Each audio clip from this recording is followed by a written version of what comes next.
Christ is risen. Hi kids, I'm Father Marek, and I welcome you to the fourth episode, Iconography for Children.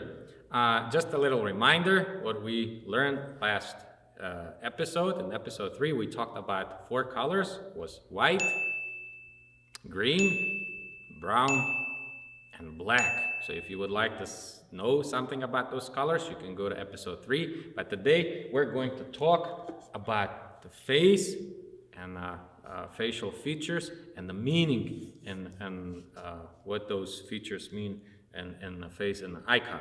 So you see here the face that I started writing of little Jesus, Emmanuel. Just to let you know, Emmanuel means God with us. And then that's a little baby Jesus, as you can see. And look how dark is the color that we start with. It's called Sankir, where it's a very earthly color.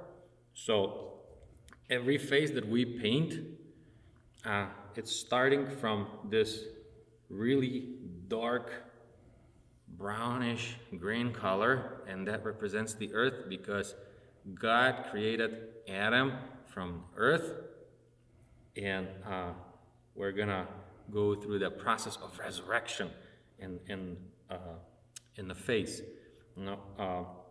Just a little something to know that face is very important in iconography. Why?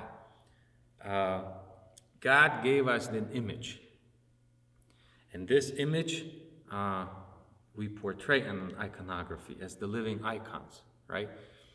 They used to refer to the slaves as aprosopos, so it's the one without face.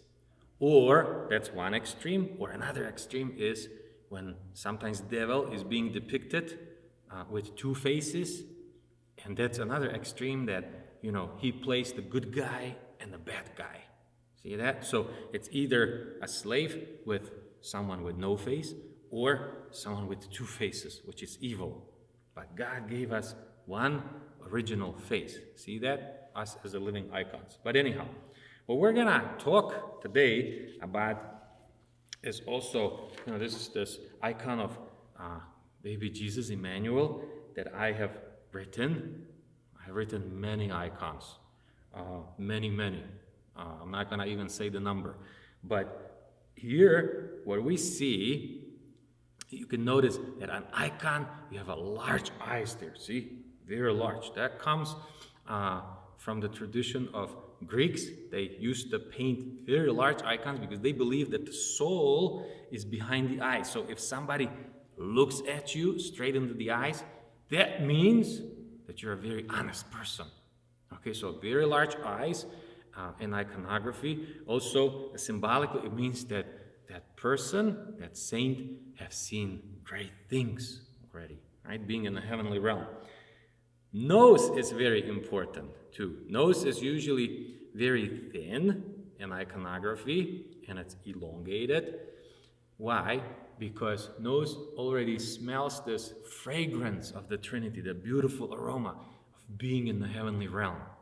That nose in icons, it represents when someone looks at an icon that it doesn't smell the earthly things anymore. See, that's why in iconography, one of the features is that nose is very thin, elongated.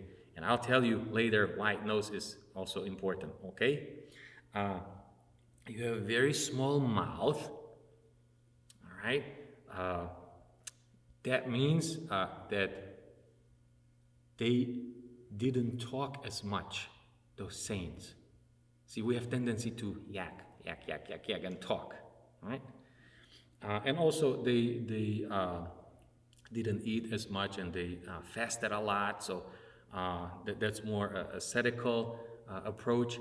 But pay attention to those large ears. See? Large ears and small mouth. What that means is it would show the viewer that those saints didn't talk as much, but they listened to the commandments a lot. All right? So that's like us. When mom and dad tells us, like, don't talk as much, but listen, All we need to do, just look at the icon and remind ourselves of those saints. They didn't talk as much, but they listened a lot. All right? What I wanted to tell you about this nose, that's very important. All right? Because the length of the nose, we're going to determine a lot of lengths of other body parts. And just for an example, the length of the nose and between the pupils of the eyes, it's the perfect triangle right there. All right, so we're heading into the geometry now, but that's what we're going to talk about in the next episode and next video. Okay, so just remember, nose, very important, and we're going to learn the length of the body based on the nose and a lot more. Christ is risen.